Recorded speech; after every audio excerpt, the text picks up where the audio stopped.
Welcome to another episode of Women on the Rise. And today I am with Female Fusion member Annabel Harper in our studio in London. And I have wanted to sit down with Annabel for a while. She's been one of our Female Fusion members from the very beginning. And Annabel splits her time between the UK and the Middle East. And she's the author of a book called Shujaa'ah, which is all about bold leadership for women in the Middle East. And we're going to dive deep and talk all about that.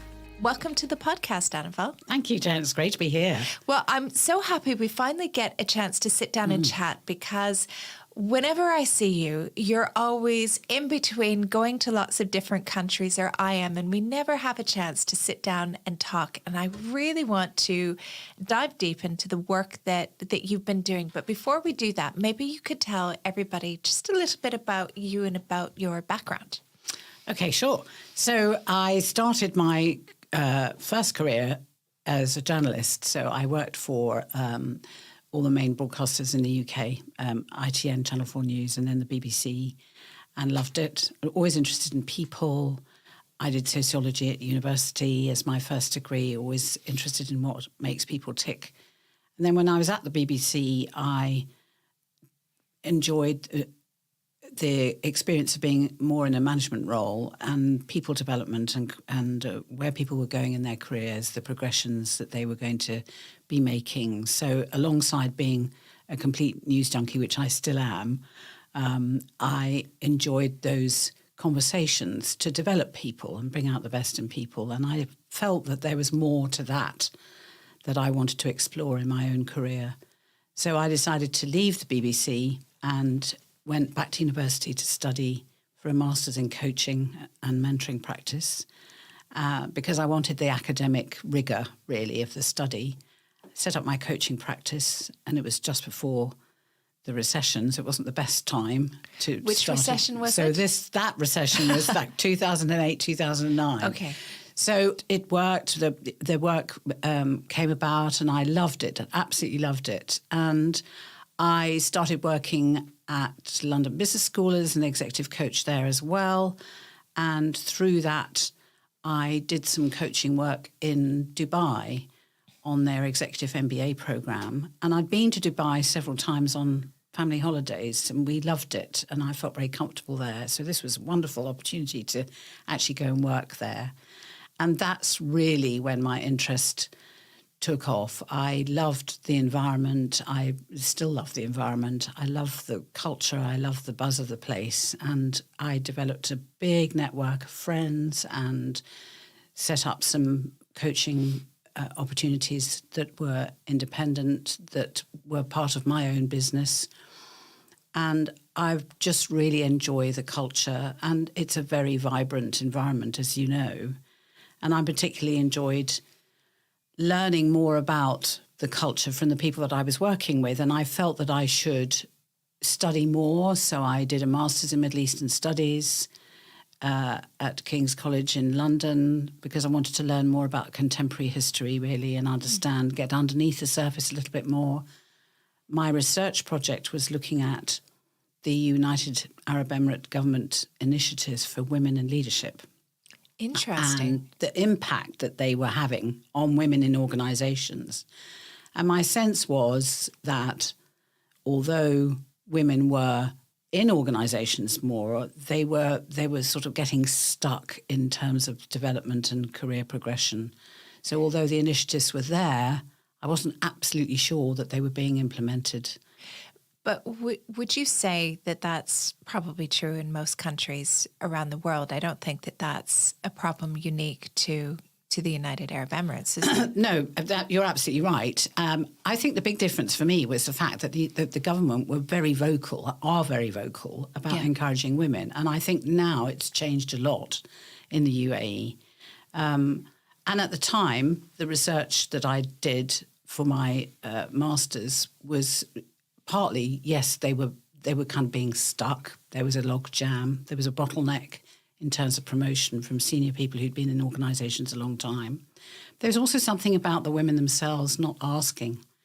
And that's partly to do with culture, that they're not often expected to put themselves first. And I looked at other countries as well, and there isn't equality anywhere. I mean, sadly, the situation globally, we still have a very long way to go. And in Europe, and we know in the UK and in the US, I mean, this is a constant. This is a constant. And I mean, that's why, like, and it's not just in the workplace; it's in entrepreneurship. It's within everything that it's not a level playing field yet. But what I do think is interesting for women entrepreneurs, although I think that the research that I've looked at in terms of them getting funding is limited. It's appalling and compared with male entrepreneurs. What I do think is interesting is the rise in female entrepreneurs. And the question there is, well, why are they setting up their own businesses? They're setting up their own businesses because they can make the decisions and they can be in charge. Yeah. And that's the growth. And do you know, I think for most entrepreneurs as well, it's the freedom and the flexibility that most women, that's what they're really looking for. Is it's like, I want to be able to have the time to do what I want to do on my terms and work with who I want to work with, hire who I want to hire, and not have to be caught up in all of the politics, because there's a lot of politics within organizations as well when you work there. So what I'm loving is now seeing what's happening in the UAE, for example.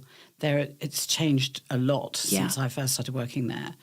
But what I think is really exciting is what's happening in Saudi Arabia, where I'm now doing a lot more work. And it's a fantastic time to be involved with the women that I've been coaching, the women that I'm getting to know, the same dynamism, same, huge academic ability, smart, funny, really super, super smart, and are frustrated in similar ways to the women that I worked with when I first started working in the UAE. And do you find, I've been splitting my time between the UK and the UAE for nearly 2 decades now. And I always used to get asked, like, oh my goodness, it must be so hard being a woman there. I used to get that all the time. Now, not so much. But then, strangely, somebody last week said to me, they were like, oh, don't you find it really hard being a woman owning a business in the UAE? And I was like, no, it's amazing. But did you find initially that you were getting a lot of comments of people who were misinformed about what it's like in the region, asking like, why are you there? Why are you doing this? Yeah, a huge. Yeah. And from people that I would least expect it. So a lot of business people ask me that. Is it safe for you to go? Yeah. Do you not have to travel with your husband? Well, no, I don't have to travel anywhere with my husband, and I don't have to travel there with my husband. Somebody said to me, who was a GP, but don't you have to walk behind men? This was a few years ago now. And it's so absurd. And I feel I get quite annoyed, really, because I think that certainly business people should be better informed. Yeah. And that's just, that's stereotyping, and people do that with lots of different countries, don't they? So, of course. That happens a lot. And I think especially if you haven't traveled and haven't been there, you don't know what you don't know. So you know what you see on social media, which isn't true a lot of times, or what is in the newspaper, which is maybe not also true. So you form this bias without even knowing that you have a bias. I've had nothing but kindness shown to me by men in particular at any time I've been in the region. Helpful, funny, very, very considerate of me, wanting to help. It's absolutely charming. I felt very safe. It's very safe. That's the other thing that people are surprised about. It's interesting, isn't it, that it is that people have that bias until they go there and then they realize. And I think even I remember the very first time that I went to the region, I went to Saudi Arabia. Even before I went to the UAE, I went to Saudi Arabia, and I didn't know what to expect. And young me, I would have been like in my early 30s. I was like, okay, let's just go and I'll see.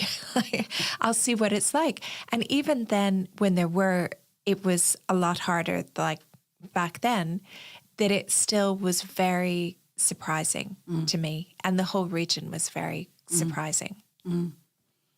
I've often been asked, what is it about working there that draws me? I found it difficult to articulate, but I think it's because it's partly to do with my background. My mother was from a big family. My husband's from a big family. So family's always been very important. The whole kind of process, sitting down with meals and it being noisy and fun and laughing, and that's all been very familiar to me. And there's so much about the relationship as well, that you build a relationship with anybody. They'll go out of their way to help you. That's always been my experience. And I've had so many doors opened for me by people who I've got to know, and they've gone out of their way to help me. Mm-hmm. And I don't see that in my experience anyway of working in other countries. I don't see the same reciprocity to that level. There's something very special about the respect for those relationships and the whole, the rituals of family and the rituals of food and faith. It runs through.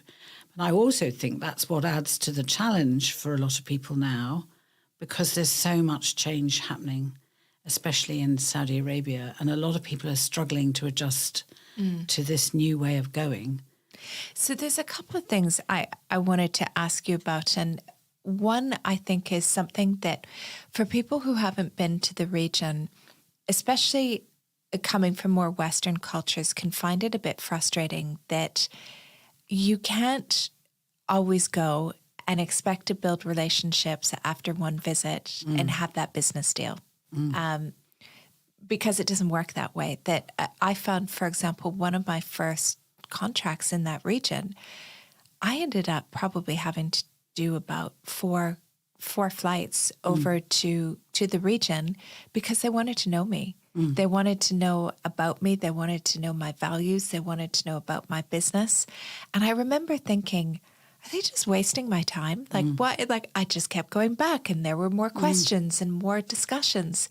And what I realized after doing business for so long in that region is that it's all about relationships. And when I meet people from Europe who come to the region, that they get very frustrated because they're like, yeah, but I came and I had a meeting and I thought we had a deal and now they're not signing the contract. And I'm like, give it 6 to 12 months. Yeah, absolutely. They're like, even if you think that you have a deal, you don't have a deal. Absolutely. And I think if you're not prepared to put in the time, and if you're not prepared to be patient, it's not the right place for you to try and do business. Yeah. And there's almost like a dance, I feel, in a way sometimes. I remember the first time I started coaching there and I met this group that I was going to work with, and we were all, they were all exchanging sort of information about themselves, and we get them to talk about their families and kids or whatever. And then they turned to me and said, well, what about your children? Well, of course, as a coach, your coach training said it's not about you as a coach. Don't talk about yourself. And I was thinking, I've never been asked this before about my children. Especially in business. Show us your pictures of your children. So I get my phone out, and of course all my photos are of my dogs. They're not of my children. So now I know. And so I just recently had my first grandchild, which has been really exciting. So the people that I know who I've been working with for a while, they knew that I was having a grandchild. They wanted to see pictures of the grandchild. And that's quite nice, actually. It's quite nice to share that. But in a coaching context, that's been something I've had to adjust to. And in the way that I've had to adjust to working there, I think any kind of business that you're in, if you're coming into another culture anywhere in the world, you've got to learn about the culture. You've got to understand the way they work. Yeah. I think for a long time, there's been a view that, well, we just do business this way and this is how we're going to do it. Yeah. And it's not a Lego brick scenario, this. You have to be subtle. Yeah. And they don't want to do business with people like that. But do you know what I find really interesting as well is that throughout the region, there is a lot of desire, and I'm pretty much every country, that the people living in those countries are also very concerned about making their guests feel welcome or that they're going to fit in when they go outside. So, for example, I used to have a training company, and one of the big requests that we would get was from big companies throughout the region that would say, we would like to have protocol and etiquette training for our staff. So when they go to the UK or they go to Germany or they go to these other places, that they understand how to fit in. And I remember thinking, could you ever imagine somebody from the West doing that training before they go to another country? No, not really. And it was so deep that they were like, tell us how we behave when we have food. And, you know, what the meal is like and how do we refuse things politely if it's something that we can't eat. And I thought, our countries wouldn't do that. No, you get that in with diplomats, don't you? Yeah. Much more. But not from a business perspective. But and I found that was really interesting. No, that is interesting. And that's why I went to a business networking meeting a while back, and I was really disappointed. They were very senior people in their organisations who were they didn't understand the culture. And I don't think it was just because it was the Middle East. I suspect that they may have been similar with other countries too. And I think that's part of it, you know, that there's an arrogance really about going and thinking you can just rock up and do what you do. Get a deal. And get a deal. But it did used to happen. I remember 20 years ago that did happen, that people would rock up from America, the UK, Germany, wherever, and they would sign deals sometimes. But then I think locally people were like, yeah, but you're not invested here. You're not invested in us. You are just coming here to make fast money, and that's not how we want to do business. And I really saw a change in that. I mean, relationships have always been really important, but there's also the view now too that whoever they do business with, they want you to care and be invested in the region. And the other thing that I think people don't realise is that, like you were mentioning earlier about sometimes it can take months. When a decision is made, it's like, right now, yalla, we get on with it. You know, can you start next week? Yesterday, yeah. The amount of times I always got phone calls about, so could you come this afternoon? Be like, I'm in Dubai, you're in Riyadh, so no. Unless you have like some teleportation device, they're like, tomorrow morning? Because it takes a long time to make a decision, but then as soon as the decision is made, it is like, you need to start immediately. And if you haven't been used to that can be quite challenging as well. And time is different. The clock is different as well. Yes. Yes, it can be, which can be frustrating, right? And I think, and I talk about this to our members, and I think this goes for business owners all around the world, not just for the region, is if you're a business owner, an entrepreneur, it's understanding boundaries and being good with your boundaries, because I struggled with that when I had my business initially, that, you know, you have the people pleaser in you and you would try to make your client happy. And then I found that I was getting the requests at 11 o'clock at night and demands to have things ready for 8 o'clock the next morning. And that's not healthy either. And so I started to get quite good at boundaries and saying, you can't ask me for this at 11 o'clock at night. It will not be ready at 8 o'clock the next morning. I think that's really important. And I think, you know, any kind of business appointment has to be clear that you're not just, and this applies everywhere, actually. It's not, you know, this is universal. You know, you're not just sitting there waiting for that person and that you've got nothing better to do with the rest of your day. So I think that's the idea of boundaries is very important, and perhaps that's quite a new concept for some people.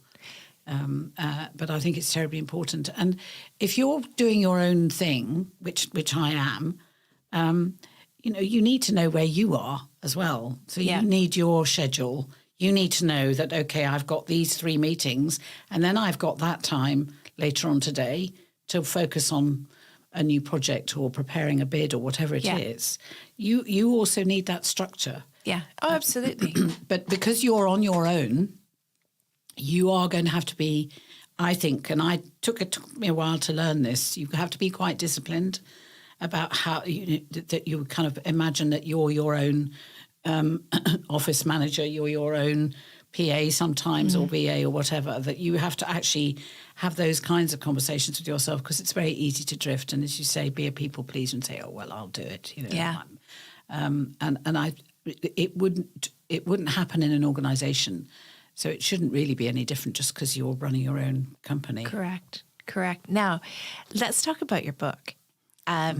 You published this, is it 2 years ago now? 3? 3 years ago. Okay. Yeah, in 2022. So this builds on the research that I did for my master's in terms of listening to what women had to say about what they thought women should do to get on in organisations, to get on in business.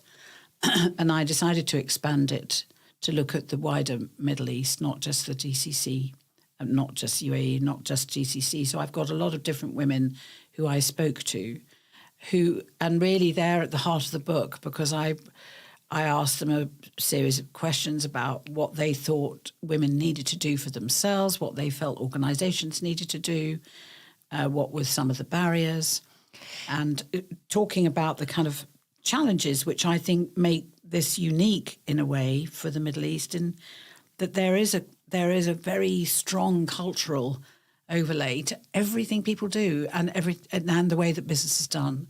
And it's really important to understand that. So it's partly that I wrote it for those women, but I also wrote it to hopefully help people who don't know the region or are interested to learn more about why there is this dynamic and what all the different layers are. When you were writing this book and doing the research, was there anything that surprised you? I think that I had imagined that women were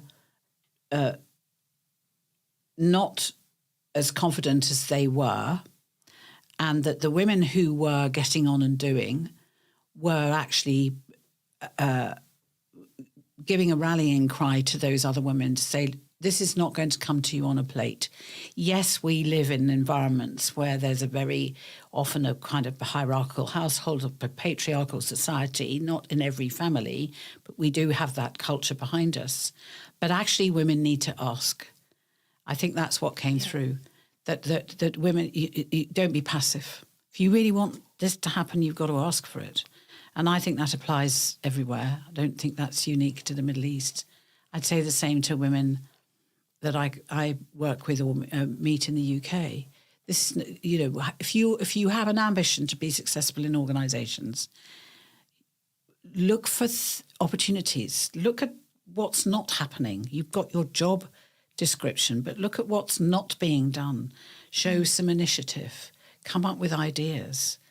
Ask, go and talk to people, get people to know you a bit more, but make yourself more visible. And I think the same applies in terms of the message that came through here for the book, was that actually women themselves can do a lot more about their visibility than they think they can. They have more power than they think they have. And I think it's tough for men too. And I think that organisations actually need to look at diversity and equality in the round. It's not just about making women mini-me's. It's about bringing out the best in everybody and understanding men's perspective, because men have grown up in a very particular way and have expectations, and it's about managing those expectations. I think it's really important for men to understand women's perspectives, but I think it's just as important for women to understand men's perspectives, because it's not going to change unless men and women are in this. They're in this together. Yeah. And we need to, and I say this as well, like I get asked too, like, why is there no male fusion? Why is there female fusion?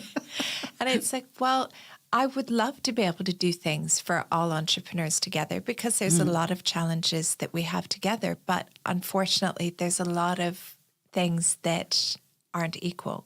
And when you don't have equality, you don't have fairness. And it's the same for entrepreneurship, it's for work, it's for all of these different things, that if men and women aren't getting access to the same opportunities, and it's not just men and women, it's also, you're looking at so many different things in society today, like whether you're young, whether you're old, different cultures, different nationalities, that you need to have that diversity. And I think, because I work in mostly around leadership, at the moment there is a very big need for women's leadership development programs. I'd love the day to come where that's not necessary. They're just leadership development programs, and there's no definition that this is for women. So what makes it different with a women's leadership program if you say that we need to have ones dedicated just for women right now? And I'm talking specifically about the Middle East. I still think there's a lot more that women can do on their own with other women as participating, that they can be free, they can feel freer to talk openly about what's going on. They can feel that they are just with other women. They're not with men and women, and they have to behave a certain way perhaps, or that they're not heard so much. And I think that women's development programs give an opportunity for those women to be heard and give them the tools. They talk a lot about, people talk a lot about imposter syndrome. I have a problem with the imposter syndrome. Yeah. I think it is old. It's old-fashioned. It was a thing. It was built on research that's old. Everybody feels anxious. Of course. It's not just men or women. Everybody gets that sense of anxiety. And it's important that you feel that sense of anxiety. If it's overwhelming, then that's a different matter. But I think getting this mindset, this kind of can-do mindset, and I do quite a lot of work on this in talks and professional speaking. I think that building this understanding that, yes, you are in this environment and in this society, but there's an awful lot more you can do as an individual, and it's that sense of empowerment. I think you get that focusing on a women's development program now, but I'd love to think that in 10 or 15 years' time, you wouldn't need to identify any group. You could just have this program that was for everybody. At the moment, I think it's very important. Wouldn't that be nice? It would be great. It would be nice. Yes. So if I pick up this book from the bookstores, and it's on Amazon? It's on Amazon.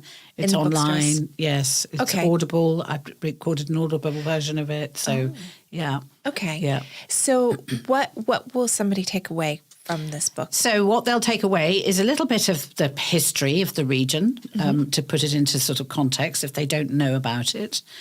And then looking at the picture globally, because I think that's really important to put it into that framework, that there are problems for women to develop their careers all over the world. Yeah. And giving examples of other countries where things have happened. And I've used quite a few examples of UK, obviously. And then kind of what you need to do, some kind of tools and tips. So that's around being yourself, thinking about your presence. So there's a chapter on each of those things. What are the skills that all leaders, in my view, need to have, are the kind of non-negotiables? Can you tell me what they are? So I think the most important thing that anybody can do is to be a good listener, is to listen. And to me, that's a non-negotiable. And you can't really know what's going on. You can't communicate well if you don't listen. And the thing about listening is that when people are feeling listened to, it improves the quality of their thinking. So for me, that is absolutely set in stone, listening. Okay. And I think the next thing is to build your own self-awareness. Understand yourself, understand what you are good at, understand what your strengths are, understand what your buttons are, what are the triggers for you, the things that annoy you, we all have them, and then put yourself in other people's shoes and develop this sort of social awareness, social intelligence, if you like. So the emotional intelligence about yourself, the social intelligence about putting yourself in other people's shoes. How do I come across to that other person? And then there's also cultural intelligence. And I think those three go together. You need to understand the culture of the organisation that you're in. You need to understand the culture of the individual. So it's all looking at the kind of mini system of the individual, the bigger system in the team, the bigger system in the organisation, and what's going on around you. So understanding a little bit about that. And then just being leaderly, if you like. It's about your presence. It's not the title. You can have any title. You can have the grand title, but it's your way of being. But some people, it is about the title for them. So how would they get over that? So then that's working with them and understanding, getting them to understand what it is that they're attached to about the title and how they're being in that job role, and actually helping them to understand how you're being in that role and your sense of presence in that role. That's what matters. That's what gets people saying, yes, I'll do this for you, not just because you're the boss. And I'm talking about leaders at all levels here, not just senior. I'm talking about you could be a junior team lead with one direct report, but it's a presence, and you wouldn't necessarily have that presence all the time, but in moments you have the presence of being a leader, and that's what's going to take, bring people with you. So you're bringing them with you, and your job as leader is to look at the bigger picture all the time. And the problem is that a lot of people get promoted into leadership roles who've been very, very good managers. They can't then let go in a leadership role. They've got to keep fiddling around and getting involved and worrying too much about the detail.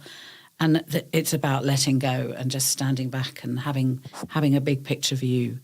Yes, of course, if there's a crisis, they've got to get stuck in. But it's for me, it's very much about a way of being. If you think about people that you respect and admire in public life or friends or something, it's their presence. It's how they are with you, how they make you, how they make you feel. That, to me, that's what leadership part, the most important part of being a leader, that's what it's about. That's really interesting. You spent a lot of time in Saudi recently. How have you found the changes? I think it's astonishing. It's every time I go, and I've been, last year I was there twice, and even in the 6 months between the two visits, there were dramatic, there's just a kind of, it's more relaxed. It feels more relaxed. It feels more comfortable. There's a real energy. And what I think is wonderful is the people that I work with are so excited to be in the workplace at this time in the country's history. It's a momentous opportunity for the kingdom. And they are terribly proud of being involved and contributing to the future. And it's a real privilege to work with them, because it's like I've got a front row seat in this huge transformation. I've never worked anywhere where there's been this huge transformation going on in the country itself. And there are new things happening all the time, and it's the buzz and the energy is fabulous. It's absolutely fabulous.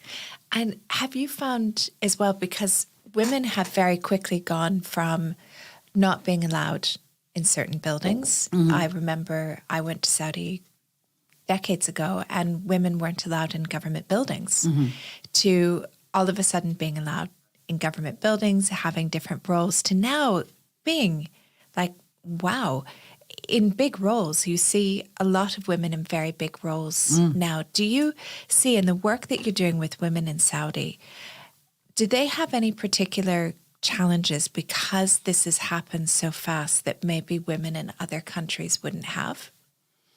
I think the biggest challenge is the speed of this.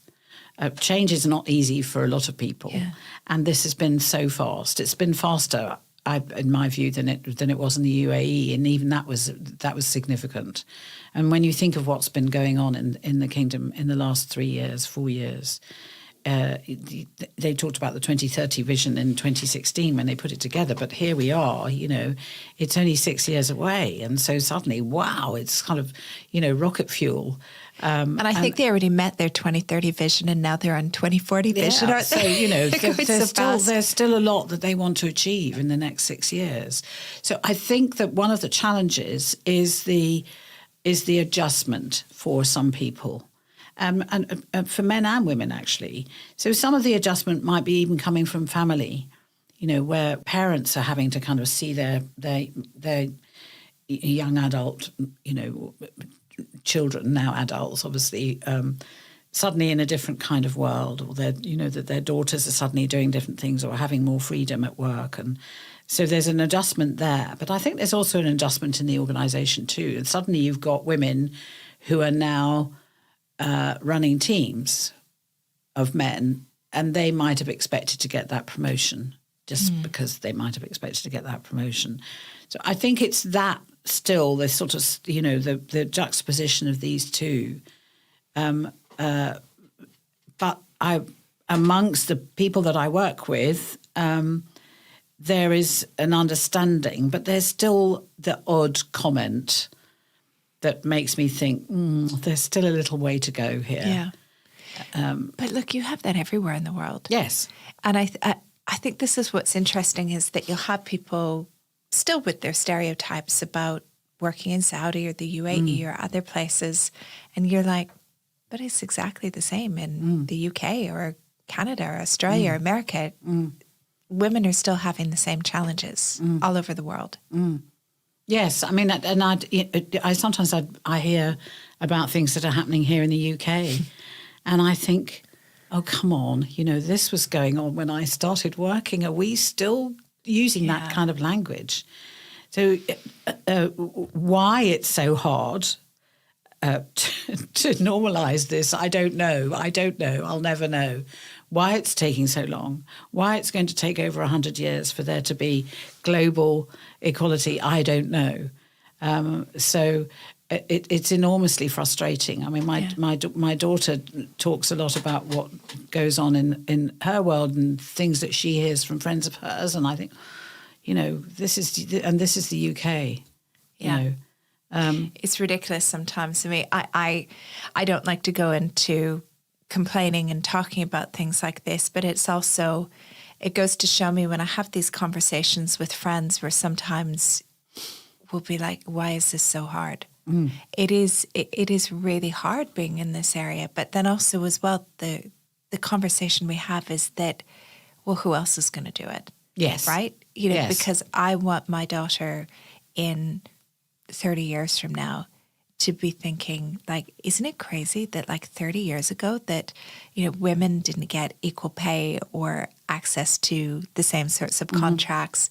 Be like, that's ridiculous. It's totally not like that now. I like to hope that we can make that change. And the main reason that I wrote this, by the way, is because after I did my research for my master's and that was all finished and everything, I had got to know a lot of women, and I carried on seeing those women and talking to women and coaching women as well, but got to know a lot of women.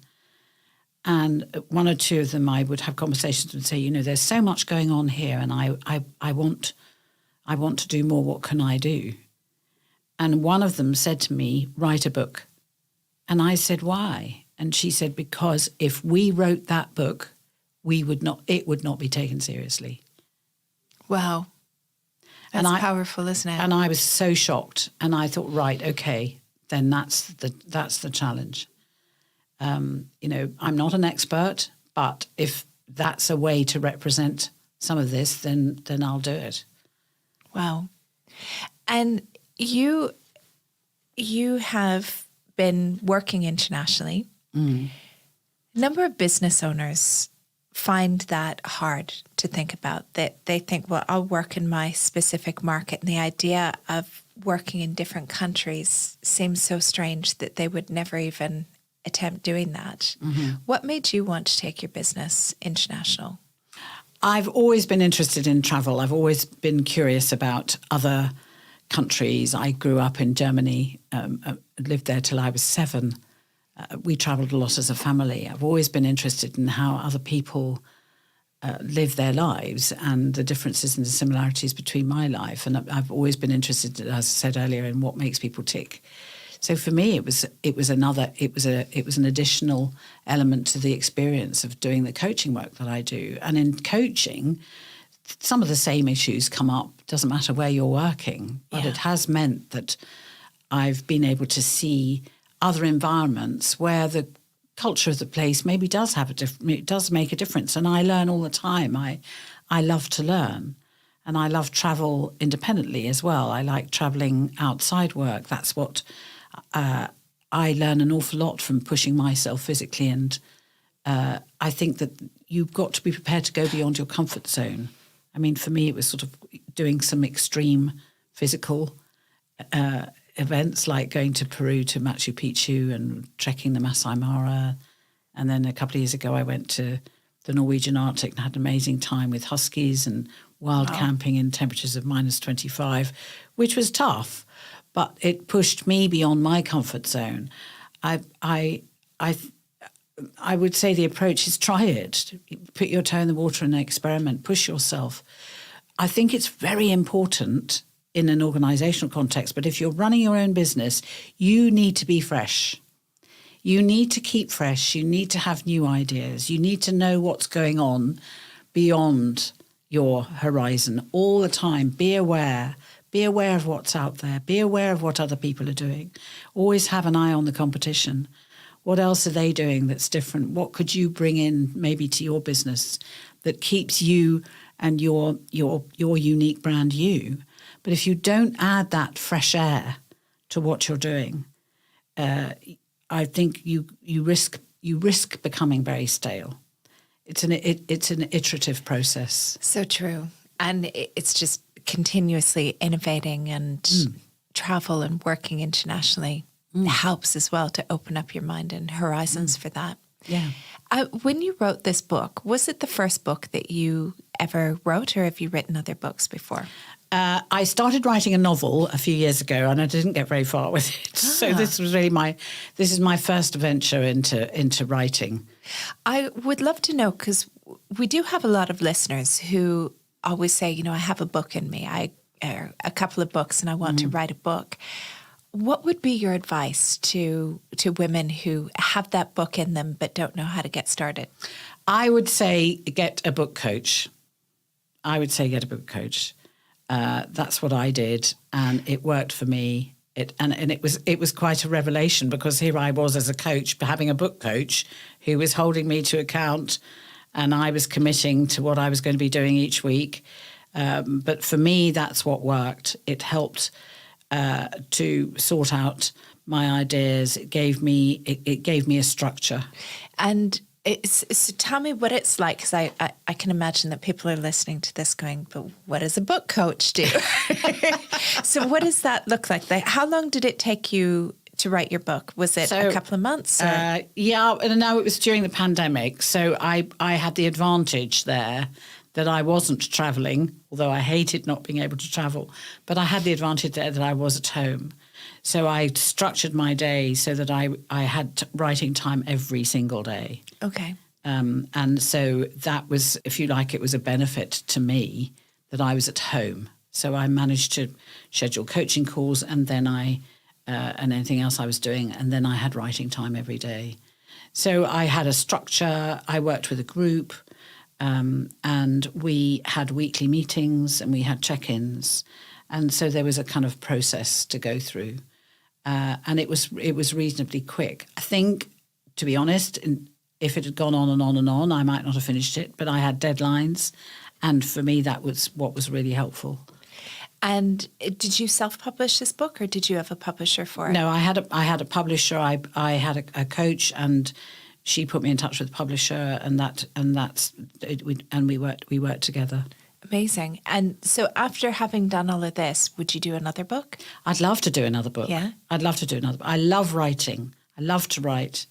I'm currently studying for my DProf, and there may be a book out of that research when I get to it. The research will be focused on Saudi Arabia. I'm not quite sure of the shape of it, but it'll be similar to what I've written about already. And did you find, because I'm asking all of these questions because we have listeners who want to write a book. Did you find that when you published your book, that it really gave you the opportunity to have more speaking engagements or deliver more training, that it added extra credibility to you and what you were doing? Completely. It made a terrific difference. And it opened doors. It introduced me to people. It put me in arenas that I would have found very difficult to get into, I think, if I hadn't had the book. Interesting. I know someone who published a book, and I think she said that her investment from, having a book coach and doing all of these other things, that she had spent probably about $30,000 doing this whole process of a book. But she said, I got back at least $500,000 from doing it, that it might have cost me money at the beginning. And it was a little bit scary going, I have to spend this money having a book coach, doing all of these other things. And I can't remember if she self-published or not, but she said the return on investment from having the speaking gigs to delivering training to just generally having a bigger audience, the credibility that it adds. I think the key for me is the credibility. And yes, I mean, it's washed its face, as they say, in terms of my input, the output that I had at the beginning. But I think it's the credibility. It gives you that little bit of extra something, and people love having a book. Yeah, I like having to be able to hold the book and the pages. Yeah. So if people want to read the book, where can they find it? So it's on Amazon, it's on Audible, it's on various online bookstores, usual places. Excellent. Well, Annabel, thank you so much for sharing all of your wisdom and sharing your journey with us on the podcast. It's been great. Thanks so much for having me. You're welcome. It can be quite an adventure having a business. You have your highs and you have your lows, and sometimes that can all be in one day. And one of the challenging things that you can face is you don't know who you can talk to. Well, within Female Fusion, we have thousands of female entrepreneurs from around the world who are the most beautiful community who are there to help women every step of the journey when you have a business. The doors to our membership are open now. And if you are a female business owner, we would love to have you be a member of Female Fusion. All you need to do is go to femalefusionnetwork.com